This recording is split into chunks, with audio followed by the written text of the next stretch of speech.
Org. Type the author's name and the word book in the search bar at the top of the page. Up next on Book TV's Afterwards, journalist Beth Macy reports on the opioid crisis in America.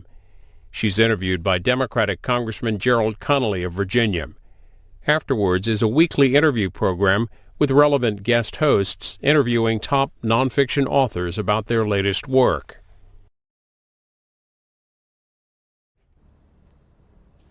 So Beth Macy, I gotta say, your book, Dopesick, was a book I could not put down, but I also couldn't pick up. It is such a gripping but also, frankly, depressing story about this crisis, this opioid crisis that has taken hold starting in rural America, and you do such a great job of telling the story. Maybe I could begin by asking you, why the title Dopesick? What does Dopesick mean?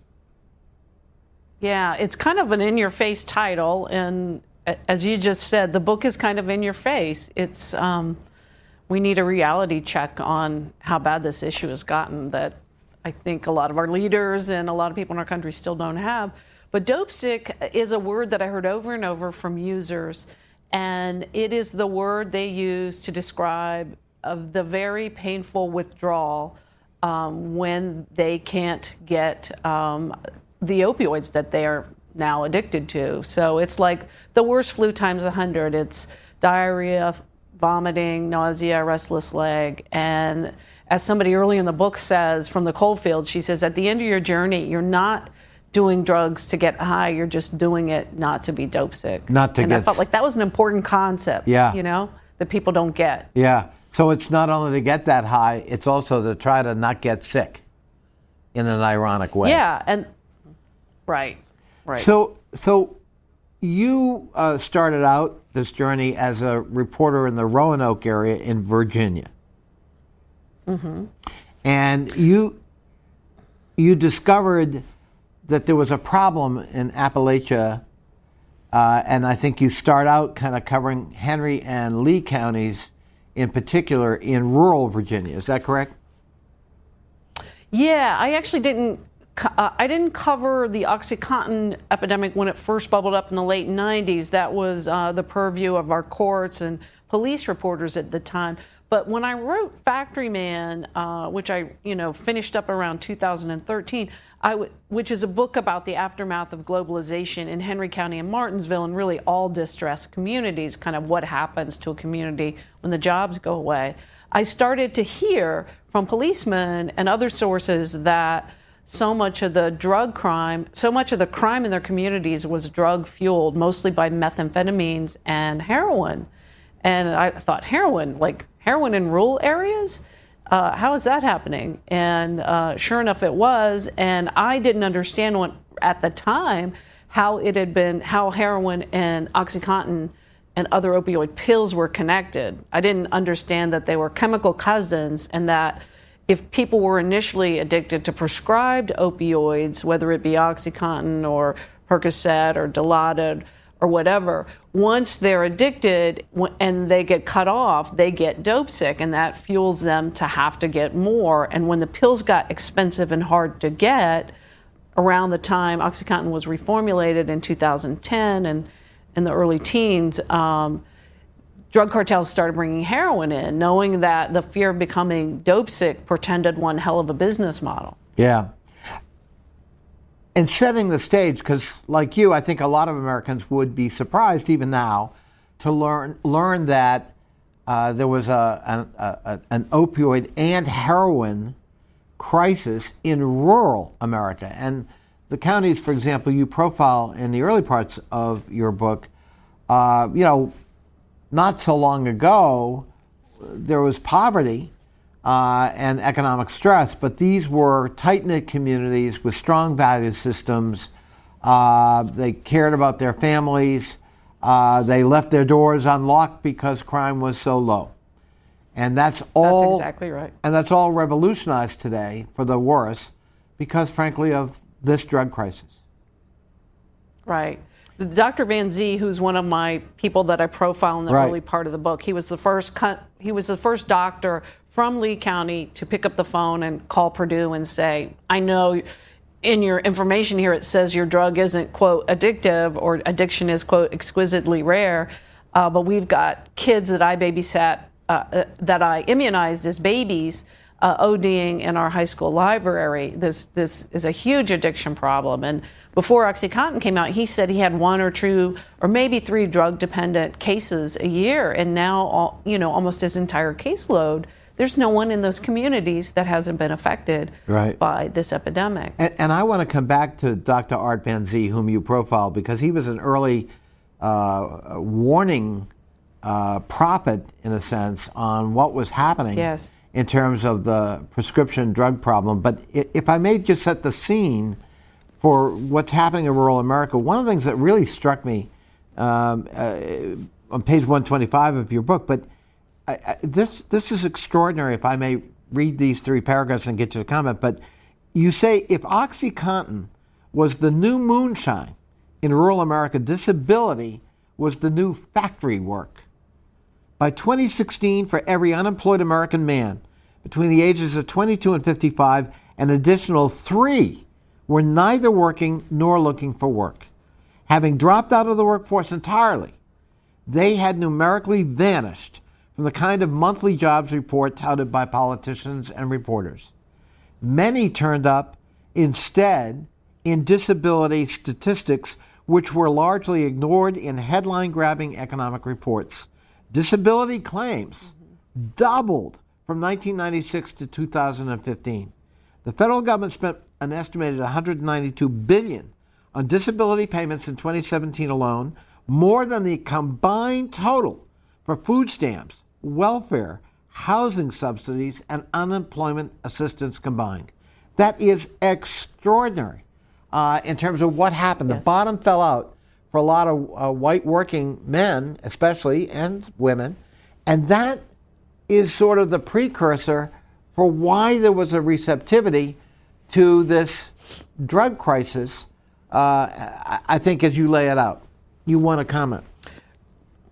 Yeah, I mean, I describe it to moonshine. It became a side hustle. If you lost your job and your unemployment had run out, you could get your doctor to write you a prescription for OxyContin, and then you could take half and sell half to your neighbor who was in the throes of dope sickness, right, and needed to get that drug.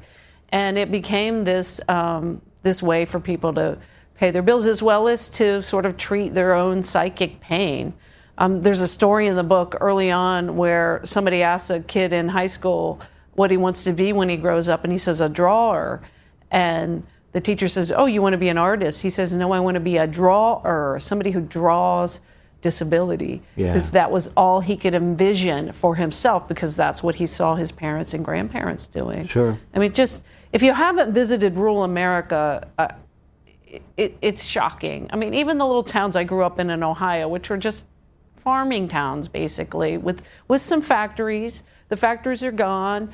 And, I was home recently visiting and taking my nephews out for hot dogs, and we were going to go to the park across the street. And I said, okay, let's go. And they said, no, let's drive. I said, why? It's right there. And they said, Aunt Beth, I don't want to step on heroin needles. Wow. And it just shocks me, even though I've written this book. Right. It still shocks me. So one of the people you profile early in the book is Dr. Art Van Zee. And he, based on his own experience in your book, he's early aware of the fact that opioids like OxyContin are being overprescribed and are highly addictive, and it's not being reported properly. And he also is aware, or becomes aware, of the fact that one pharmaceutical company, Purdue Pharma, is pushing these prescriptions under the argument that the fifth vital sign ought to be pain thresholds. We physicians need to be conscious of leaving our patients in no pain, and I got the perfect way for you, doctor, to handle that. And he becomes alarmed by the practices of this pharmaceutical company. And tell us a little bit about that story and how that turned out. Well, he starts writing them letters saying, what I said before, that we've got people overdosing, we've got crime on a scale I've never seen in this community where I've been practicing for decades.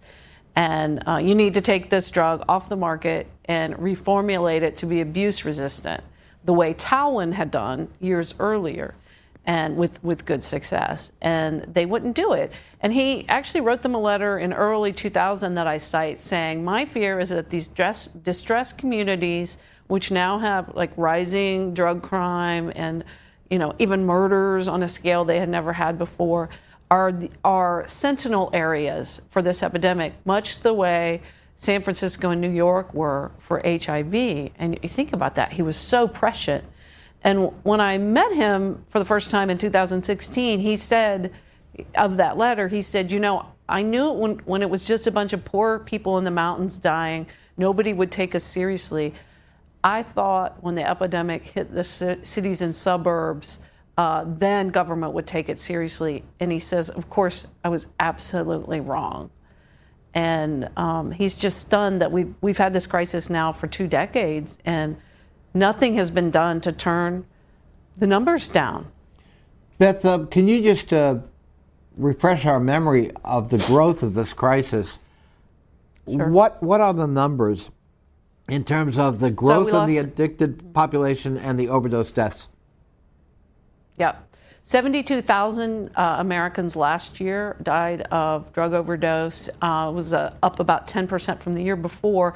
Don Burke out of Pittsburgh has looked at kind of drug deaths going back to 1979. He says we've lost 300,000 Americans to drug overdose in the last 15, and projections are that we will lose that many in just the next 5. So that shows you how high that curve is and how fast it's going up.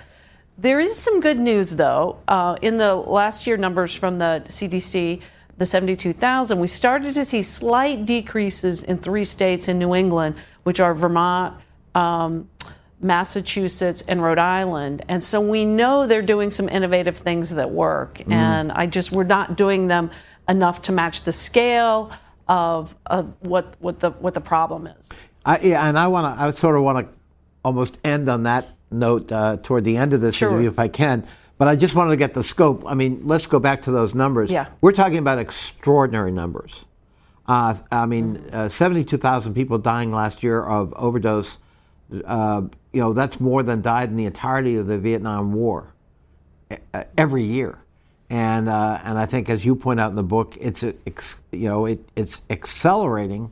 It's projected to accelerate over the next 5 years, where potentially another 300,000 people will die of opioid overdose. That's in the next 5, and in the next decade, they're saying 650, which would be the equivalent of the entire state of Vermont. Yeah, and that would be the equivalent of the entire number of deaths in the American Civil War over a 4-year period. The numbers are mind-boggling. Tell us a little bit about so this miracle drug, OxyContin, and it's not the only culprit in your story, but we kind of start there. It has enormous positive powers to put out the flame of pain. So somebody in acute pain, that pill really can work. But it's also discovered, is it not, that it is highly addictive, which is denied by the pharmaceutical company Purdue, but all of the data in front of, say, doctors like Art Van Zee is otherwise. That we're not only seeing addictive patients, we're actually seeing overdose deaths that are being kind of discounted by this pharmaceutical company. What can you talk a little bit about the potency? Sure. Well, the FDA allowed them to make this squishy claim that because of its time-release mechanism, that OxyContin, first of all, it was the higher milligram than its competitors that were immediate release. The FDA allowed them to say that because of the brand new time-release mechanism, this very high milligram dosage drug was supposed to bleed out over 12 hours, and that give people in severe pain, the miracle of uninterrupted sleep, right? That's a good thing. But what people quickly learned how to do was to do an end run around that time release mechanism, and they would put it in their mouth, get it soft, and then wipe off the coating, which had the time release mechanism, on their shirt sleeves, and then either crush it and either snort it and inject it, getting the full rush in right one away. pump. Yeah. So right away, and there's a discrepancy on when Purdue knew that was being done. They had said all along that they didn't know until 2000. People like Van Zee were telling them they were seeing overdoses. And then a new Justice Department set of documents that the New York Times reported last summer showed that they knew much earlier than that. It took me about a half an hour to find the policeman who first saw it being diverted on the streets in the late 90s. He said you could walk around town and see people with orange and green stains on their shirts from where they had wiped the coating off. Yeah. And I mean, it was clear to the policemen and to the pharmacists whose pharmacies were being broken into. I mean, it was clear to everyone there. But, I would love to have some sort of accounting for what the executives of the company knew and when they knew it. So, Beth, there were also some things the company was asked to do and could have done in terms of reducing the potency of the drug itself and attaching, I think it's called an antagonist drug, to the OxyContin that would make it either not addictive or a lot less addictive. Is that correct? And they chose not to do that. Right. And Van Zee and some of the early parents who lost children to OxyContin overdose were begging them to do that. They were, Barbara Van Royen out of California who lost her son after one OxyContin pill. She begged them to make it only for use with severe pain. She said, I would never want to take it off the market entirely. It, of course, is a great drug for end-of-life, severe pain, cancer pain. But what they had done between the mid and late 90s was they had flipped the narrative. They were saying it was now safe for moderate pain, so that anybody with back pain, osteoarthritis, even TMJ, which is jaw pain, that now this drug was safe to use for these conditions. And so that you went from 1996, when the drug was introduced, opioids were largely only prescribed by cancer physicians, oncologists. And by 5 years later, they had won that narrative battle. They had convinced people that opioids were safe for moderate pain. And that's really, flipping the narrative was really what seeded the opioid crisis that we're in now.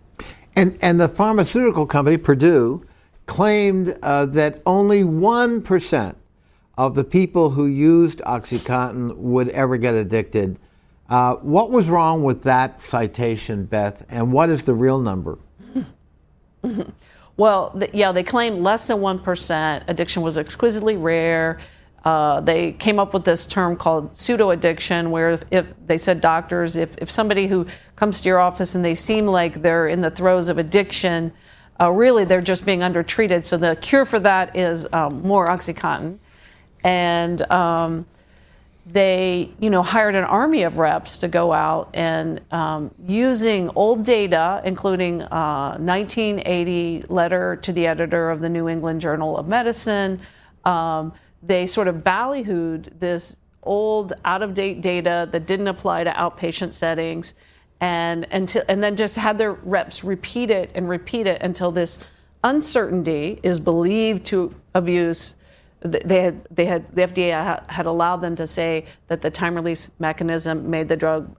They believed it abused the risk of liability of abuse and addiction, and then the reps repeated it until it was like an old-fashioned game of telephone gone terribly awry, and it was repeated as a certainty. And you just saw this happening over the course. And, some people now think you can get addicted after taking opioids for just 5 days. And the addiction rate can go as high as, I think, 56%? Yeah, some studies have said that. Some studies are lower. I mean, the science is unclear on this, but clearly it's a lot more than less than 1%. Right. Well, and I think your book points out, too, Beth, that that 1% was simply a passing reference. It was not based on an empirical study of any kind. And yet they cited it as gospel truth it cost lives, frankly, relying on that. Yeah, and the authors of that, it was just a letter to the editor. It wasn't a study. And the authors didn't mean for it to be repeated like that. So they use it as a promotional thing. They're sending their marketers into the doctor's offices and clinics of rural areas. They're targeting rural areas initially, and they're citing that misleading 1%, even though the evidence starts to mount pretty quickly that actually it's highly addictive, very potent, and it's being sold on the street very rapidly because of its potency and the kind of high that users can get. Is that correct? Right. That's right. And they paid doctors. They paid 5,000 doctors, pharmacists, and nurses to become paid speakers. So at the time, Dr. Art was seeing, kids ODing in the library. Some of his colleagues were being sent off to places like Boca Raton and Arizona and Florida resorts where they were becoming paid speakers for OxyContin.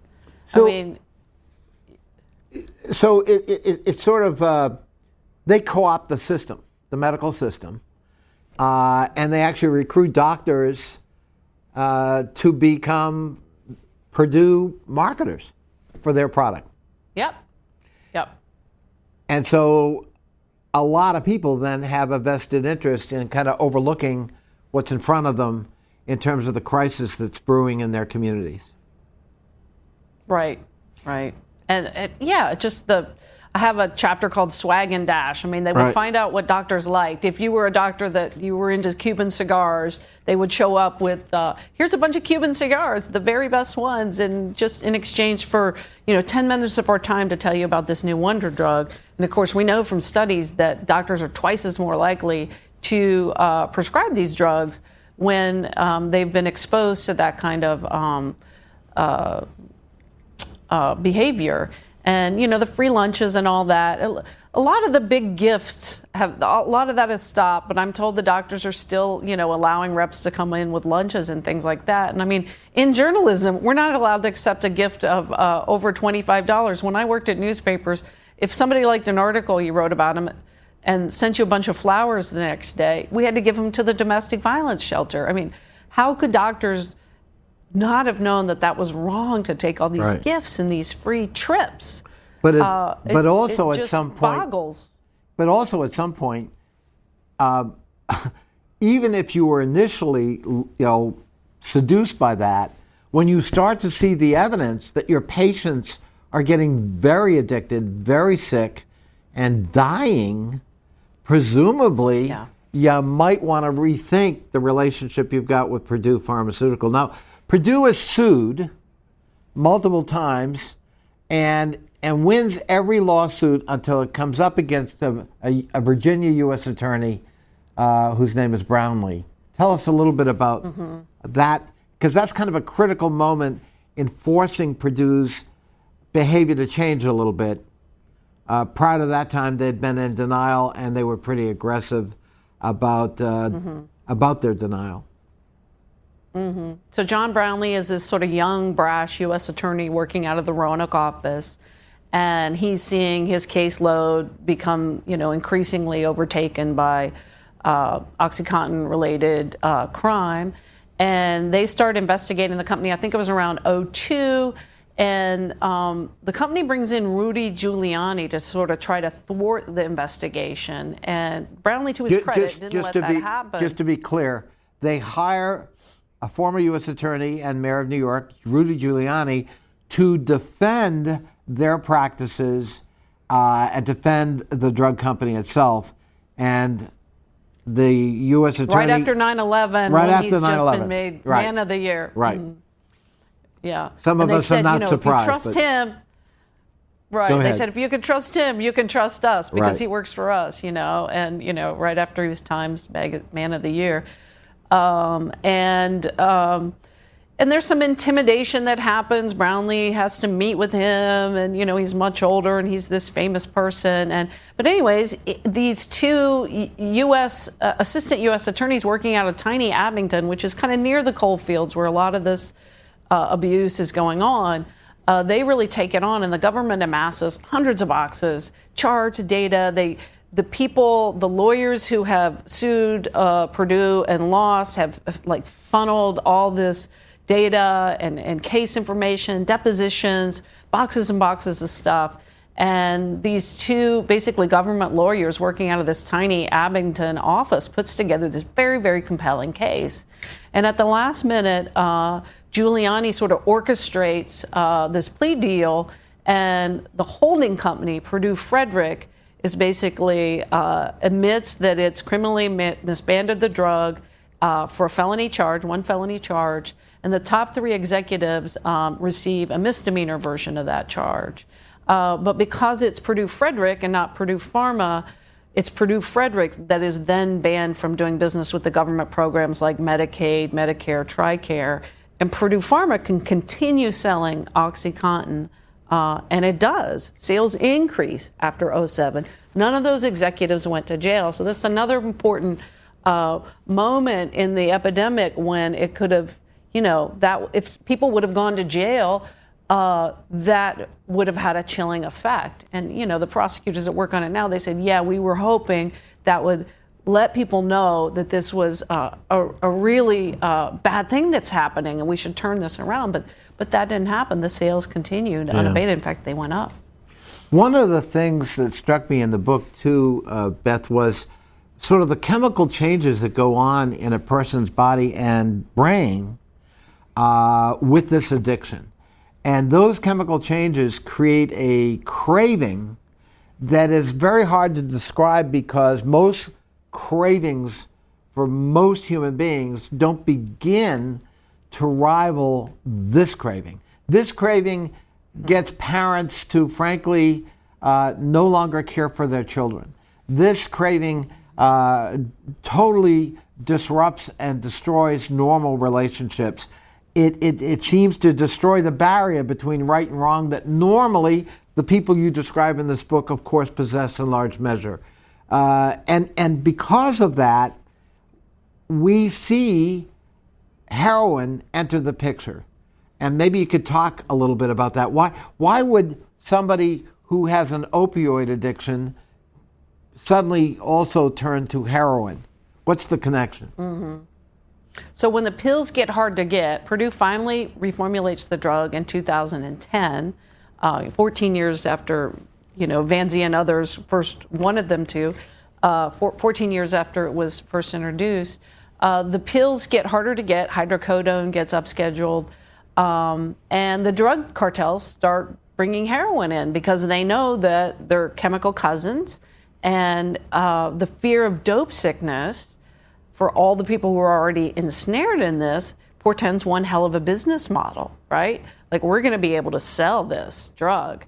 We can bring this in all day long through various measures. And so you see people like the former cheerleader, the former football star, people who have started kind of recreationally using the drugs, or they had an injury on the football field, or they had a case of bronchitis and were overprescribed cough syrup with codeine and then hydrocodone for sore throat pain. You see them getting ensnared in this and going from the pills. The pills get hard to get. They get more expensive.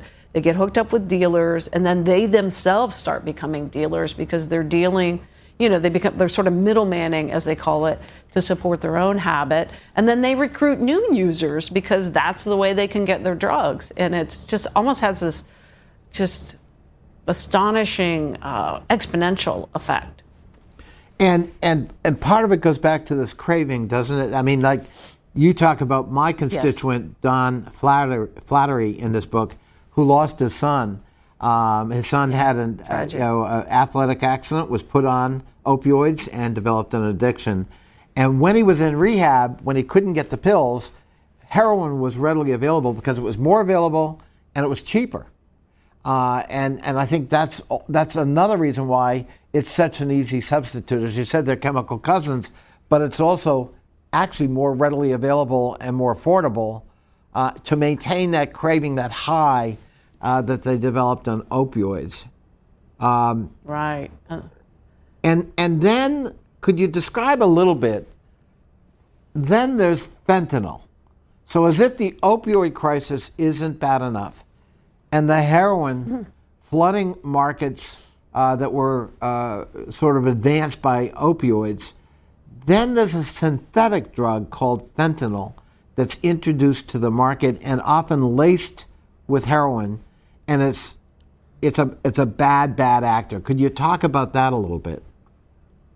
Sure. Fentanyl is a synthetic analog, and it's 50 times stronger than heroin. There's also, you've heard of carfentanil. That's an elephant sedative. It's 100 times stronger. And so just a little bit of that introduced into the heroin, they call cutting the heroin with these synthetic analogs, makes it very, very dangerous. And these people who are doing the cutting and the mixing are not chemists. They're drug dealers and the people that work for them. And so it's easy for it to get, a bad batch to get out. And I first started seeing this in my community of Roanoke in June 2015 or so, when fentanyl started entering the supply, and it was catastrophic. At the time, we had the highest rate in the state. Fentanyl is really dangerous, and I was struck. You make a reference to a police seizure, page 301 of your book. You talk about an August 2017 police seizure of 4.4 pounds of fentanyl, not tons, pounds. And then you say that's enough for 1 million fatal overdoses. Yeah. That's an extraordinary fact. And people are ordering it off the dark net, from Hong Kong and China. So one of the things I'm happy about with the new opioid bill in Congress now is that there's money to be screening that coming in the U.S. Postal Service. I mean, that seems like low-hanging fruit. Let's be screening our mail for this if we know that it's coming in. There's another story in the book about they catch a kid at Virginia Western Community College selling Xanax, but it's actually pressed fentanyl. I mean, they caught him with like 700 pills, selling them in the parking lot. Think about if that had gotten out there. I mean, it's shocking how easy it is for people to get this, and it's easy to smuggle, and it just makes everything so much more dangerous. That's why you're seeing most of the increases in deaths or overdose deaths are being fueled by fentanyl now. So let's talk a little bit about, so we've got an opioid crisis, we've got a heroin crisis, now we have a fentanyl crisis, we have soaring addiction rates, starting in a large part of rural America, but now spreading to the suburbs and certainly the cities. We're seeing skyrocketing rates, not only of addiction, but of overdose deaths. So let's talk about treatment. Because one of the things that comes clear in your book is, A, it's very hard to get somebody to agree to treatment. B, it's hard to get them in because of long waiting lists. But C, it's prohibitively expensive. And then finally, D, it isn't very efficacious. It doesn't work very well. Yeah. Could you talk about that? Because the choices for desperate loved ones who want to help somebody with an addiction in their family or friend are actually very limited and not very promising. No, I saw family after family, like some mortgaging their houses or borrowing from their grandparents to spend $30,000 to get a kid to an abstinence-only rehab facility, and it was actually not the right kind of treatment for opioid use disorder. Study after study shows that the most efficacious treatment is medication-assisted treatment, and that's offered usually in an outpatient setting with counseling, and it cuts overdose deaths and relapse by 50 to 60% compared to abstinence, which is more like 10%.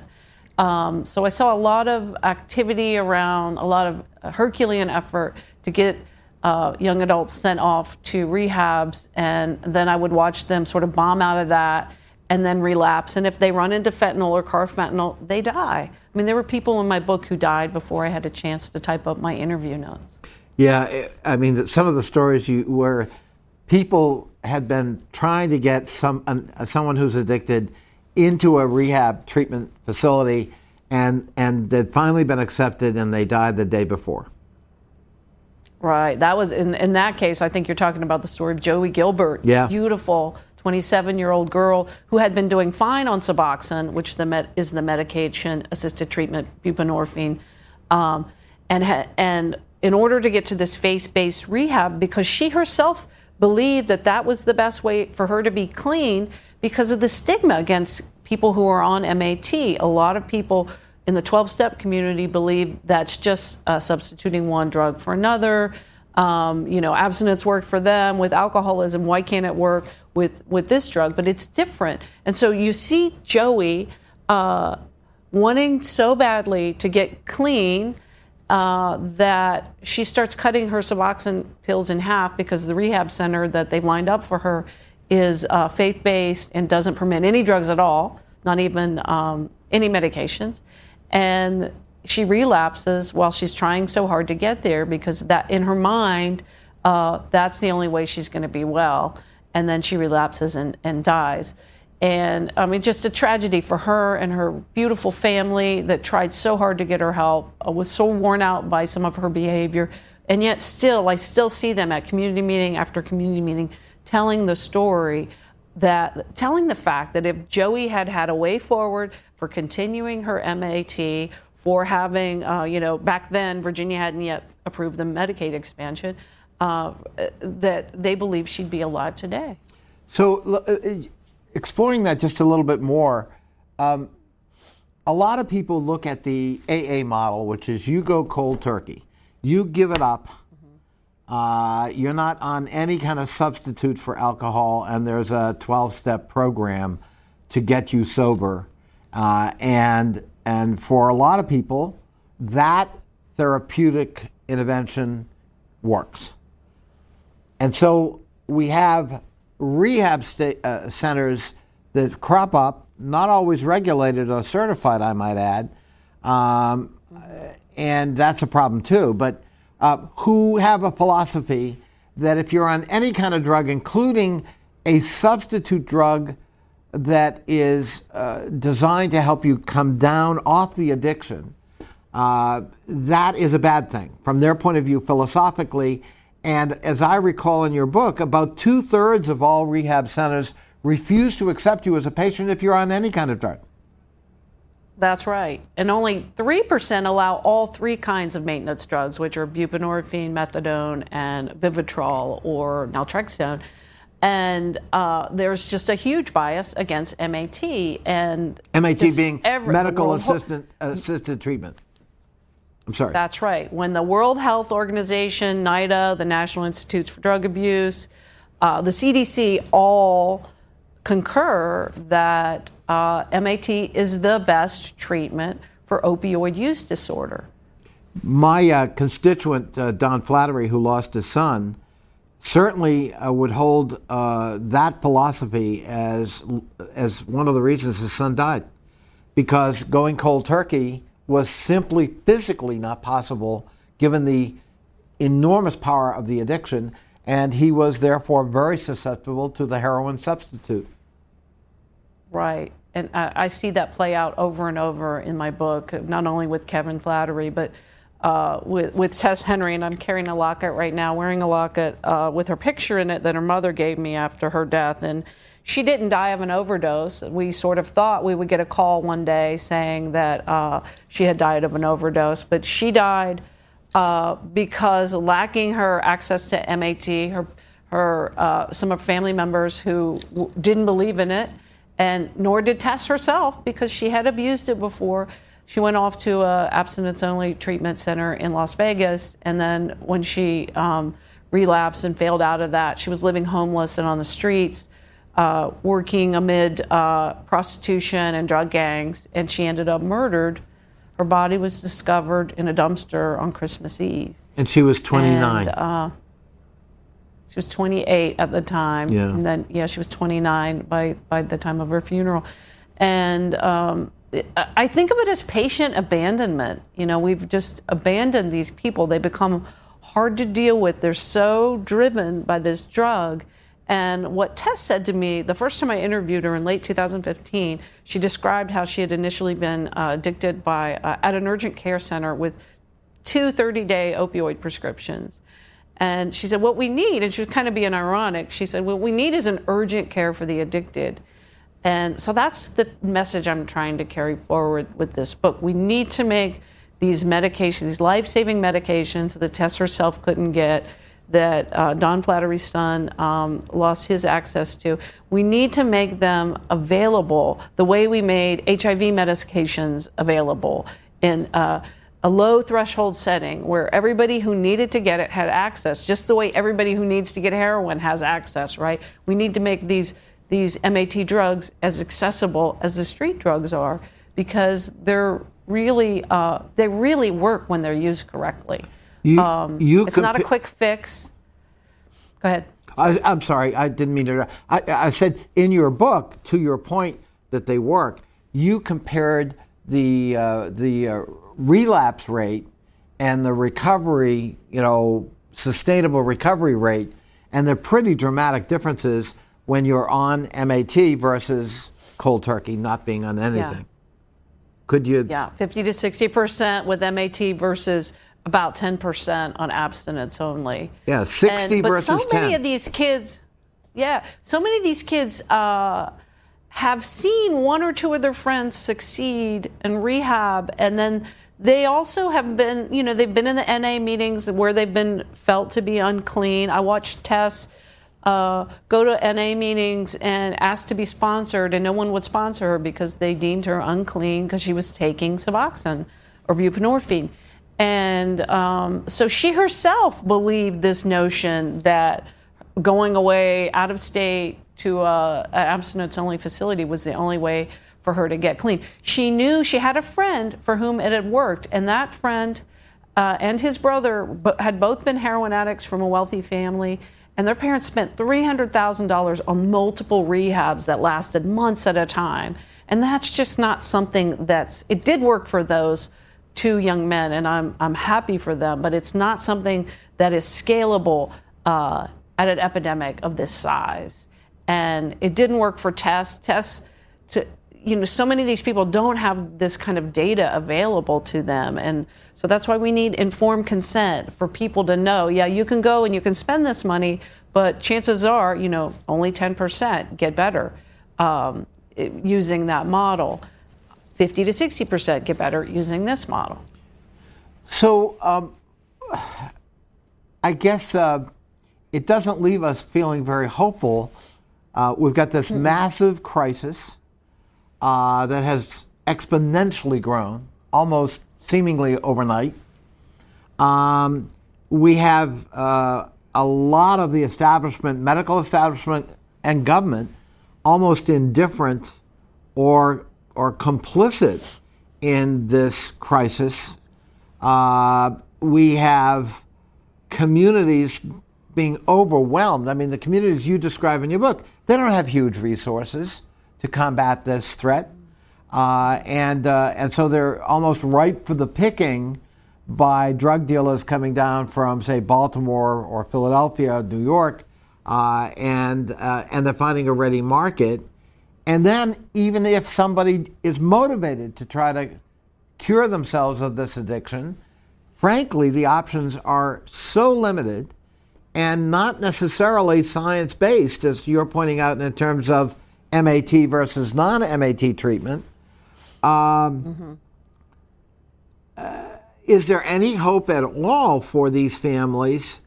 What can they turn to? What can they do? Yes. Well, I mean, I mentioned earlier the 3 states in New England that are starting to see their overdose deaths go down, and that's because they've offered harm reduction facilities in the form of syringe exchange and recovery programs, and these are places where users can go trade in dirty needles for clean ones to stop the spread of HIV and hepatitis C, which is skyrocketing, by the way, hepatitis C.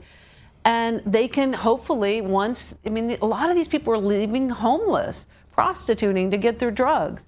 And once they make a relationship with somebody, a nice social worker type person that's working in these syringe exchange programs, then they can start to give them the informed consent. They can start to make the referrals to treatment, to medication-assisted treatment. And you see this happening in these New England states, and it's working.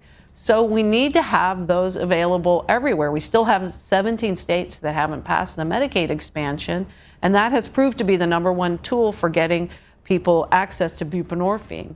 70% increase in the states with who have expanded Medicaid. But we still have only 1 in 10 people with opioid use disorder getting access to MAT. We know this works. There's still a huge amount of stigma to overcome. And I've seen in the areas that have started to lead these kind of progressive harm reduction facilities, whether it be in rural Johnson City, Tennessee, where they opened a methadone and treatment facility that also had alternative therapies, and nobody in the community wanted to have it, not in my backyard kind of thing. And these group of practitioners and public health experts, faith-based communities, the communities need to get organized and start these collaborations where they're working outside of their silos with law enforcement, using the best practices to open clinics. But it takes a willingness to go out there and tell the story and to show the data, to show that treatment can work, and to convince people that, as one of the doctors says that's trying to convince this community in Gray, Tennessee to open this methadone clinic, some lady shouts at him, how many chances are we supposed to give these drug addicts? We bring them back with Narcan, then we have to go Narcan them again, and it's sucking the taxpayers dry. And the doctor says, he thinks of what the disciples said to Jesus, how many times should a sinner be forgiven?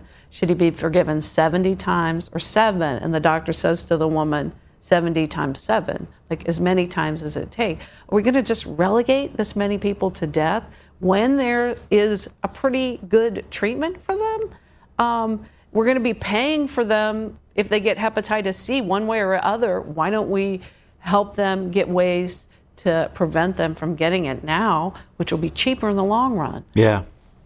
Well, and I was really struck by Medicaid expansion this is a very expensive thing. To try to treat this very expensive. Is very expensive.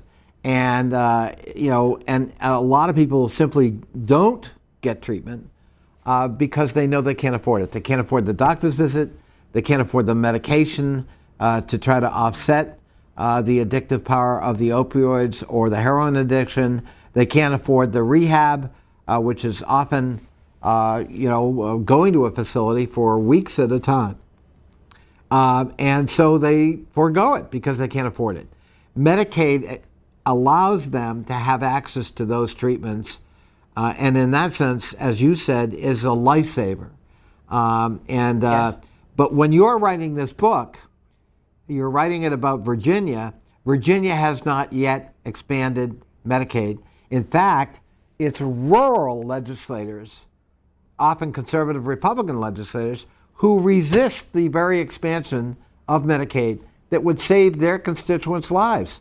Can you talk about that? That's right. What's the nature of this political resistance when they can see in front of themselves the nature of the crisis their community is facing? Yeah, I wish I understood that better myself. Virginia did just pass the Medicaid expansion. It will trickle down soon, and it was, I believe, the 33rd state. I see a lot of resistance in rural areas, such as what I was speaking about with Johnson City, Tennessee earlier. They've been living with this crisis longer than the rest of us, largely. They've seen a lot of the law enforcement is largely against MAT because they've seen it diverted and abused. And they've seen, I'm in a little debate with a friend of mine who's a rural judge, and he said, Beth, I read your book. I loved it. He said, I'm one of those climate change deniers that you talk about. I won't allow my probationers to be on MAT because every time I do, and he has, granted the worst cases, many repeats coming back. He said they sell their Suboxone to buy methamphetamine. And I said, Judge, with all due respect, you're only seeing the people for whom it doesn't work. So there's this huge observation bias at work. in this, it leads to this misperception that the drug is bad, when in fact they're not seeing the people who are getting their kids back, like Dr. Van Zie's patients who are on Suboxone, some of them for 8, 9, 10 years now, and they're still taking Suboxone, and that's okay because they're getting their kids back, they're getting their jobs back. One woman I interviewed is now off disability, almost unheard of, right? Somebody willingly getting off disability. She got an advanced degree. She's doing really well. But she doesn't want to, I mean, she let me interview her, but she didn't want me to use her name because living in this little rural community that she lives in, she still feels like people will discriminate against her because she's substituting one drug for another. And so we've just got to get out and we've got to do what those people in gray did. We've got to be willing to, kind of get our butts kicked, telling this story that treatment works. When it's done correctly, it works. It saves lives. It's our best shot for turning this crisis back. Yeah, and I think there's almost the woman you cited. How many times are we supposed to be helping these drug addicts? I think there's still enormous education, both in the medical profession and the law enforcement and the public at large, about the nature of this addiction. This is a long-term challenge for the individual who's addicted and their families and their communities, and there are going to be steps forward and steps backward. And our goal is to get them on a long-term path for recovery, but they're always at risk, aren't they, once they develop this addiction? Yeah, I mean, this number kind of stood the hair up on the back of my neck. John Kelly at Harvard, research psychiatrist, says it takes the average heroin-addicted person 8 years and 4 to 5 treatment attempts just to get 1 year of sobriety. Wow. And that's a pretty grim number, but it shows you that, often people that start Suboxone don't stay on it, or then they go to heroin and then come back to Suboxone. But we just got to keep making it almost like treatment on demand and not abandoning them. I saw a lot of people, they would go back for Suboxone, they would go back to their doctor, they would test positive for marijuana, and then they would cut them off as punishment instead of go, oh, well, maybe they needed a bigger dosage because they were still feeling these cravings. Yeah. And we've just got a lot more education to do. You're right about that. You profile a couple of characters in this book, and you mentioned Tess, and I'd like you to talk a little bit more about her. But before I do, talk about Ronnie Jones. Ronnie Jones is somebody who is pushing drugs and doesn't himself get addicted and ends up in jail, and you interview him. Could you talk a little bit about who is he and what were you struck by in terms of his reaction to the mayhem and terrible suffering he was a vehicle for? The book begins with me driving to visit him at a federal prison in West Virginia. And I'm being sent there at the request of a mother who's lost her son to heroin overdose, partly spawned by Ronnie's bringing in heroin in bulk from Harlem to this tiny farm town, Woodstock, which is not too far from where you live. Almost overnight, according to the police and prosecutors, this town went from having a handful of known heroin users to hundreds. And because of Ronnie, according to the police and the people who put him behind bars. And so the mother asked me to find out why this happened, and she thought it was only pills. How did it happen that her burly, beautiful 19-year-old construction worker who never missed a day of work ended up dead on somebody else's bathroom floor? And so I started pulling the threads, interviewing different people involved in Jones's ring, and end up getting an interview with Jones himself. And I want to hear what his story is. And, his story is basically he grew up in Alexandria from a nice family and had issues, got arrested early on. He says he was profiled, pulled over. And once he had that felony on his record, it was really hard for him to get work. So that each time he came out of jail, he would try to get work, and he would come out with child support arrears, with fines, not being able to get food stamps. And the only thing that he felt was available to him was drug dealing. And so when he comes out the second time, he remembers he's been sent to work in this chicken plant in outside of Woodstock called George's Chicken, to serve out the last bit of his sentence. And when he finishes that, or rather he loses the job after getting sick, he remembers that in the break room everybody's using pills. This is in 2013. And a friend had said, if you want to deal drugs this time, you start bringing heroin in because you'll make a lot of money on it. And he told me he knew he was eventually going to get caught. He started bringing in, he was making thousands a day on this drug. So just an incredible amount of money.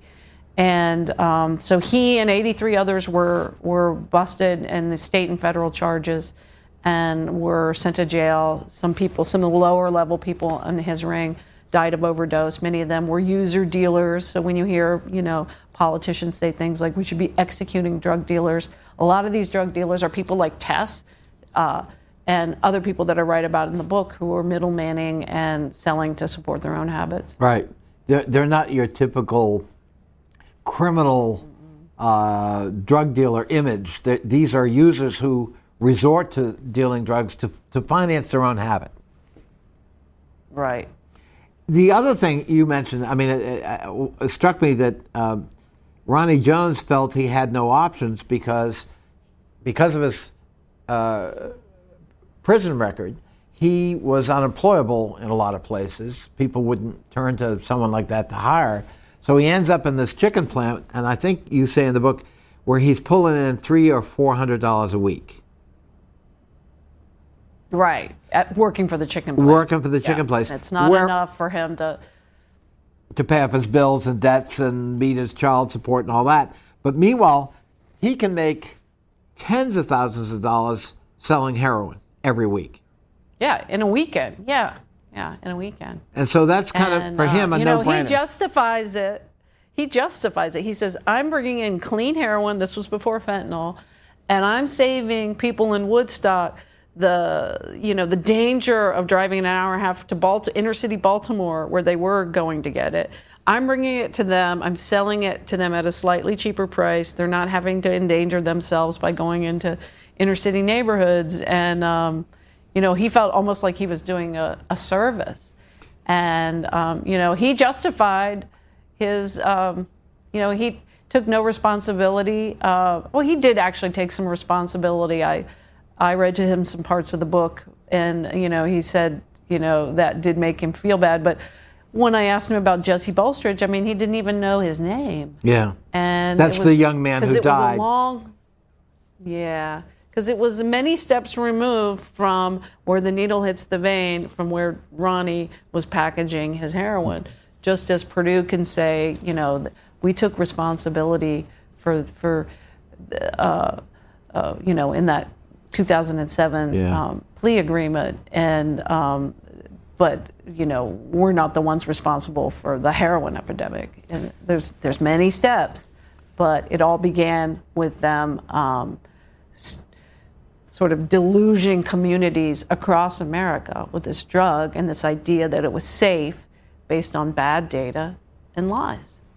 Beth, we're going to have to wrap up now, but I got to tell you, thank you for writing this book. I hope it saves lives.